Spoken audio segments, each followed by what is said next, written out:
Xolid ibn Rabi aytadilar. Bir kun deydilar, kechqurun xuftondan keyin masjidda o'tirgan edik. Yonimda o'tirgan kishilar bir odamni g'iybat qilishdi. Ya'ni uni orqasidan yomonlab gapirdilar. Men ularga qo'shilmadim, lekin sukut qilib o'tirdim, ammo qaytarmadim dedilar. Endi kuchlari yetmaganmi yoki bir shunga jur'atlari yetmaganmi? Xullas qo'shilmadim-u, lekin sukut qildim, gapirmadim. O'sha kuni deydilar, suhbat tarqadi, uyimizga borib tarqadik. Kechasi tushimda bir odam deydilar, bir parcha to'ng'izni go'shtini ko'tarib kelibdi. Bir parcha go'shtni ko'tarib kelibdi, men uni ye dedi. Nima desam, to'ng'izning go'shti dedi. Hay. Men musulmonman, biz musulmonlarga Alloh taolo buni harom qilgan. Men bu to'ng'iz go'shtini yemayman dedim, deydilar. Shunda haligi odam aytdi, "Ha" dedi. "Yemaysanmi?" dedi. "Kechqurun bir musulmonning go'shtini yeding-ku.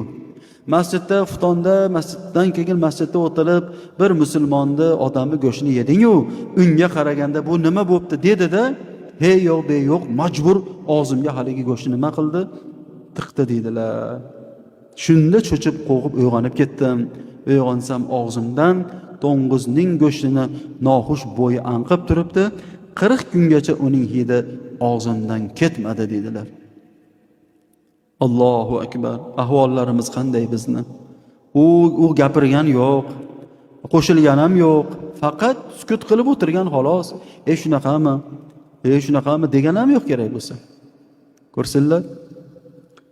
Shunga shuncha, endi gapirganga qancha, qo'shilganga qancha, eshitganga qancha.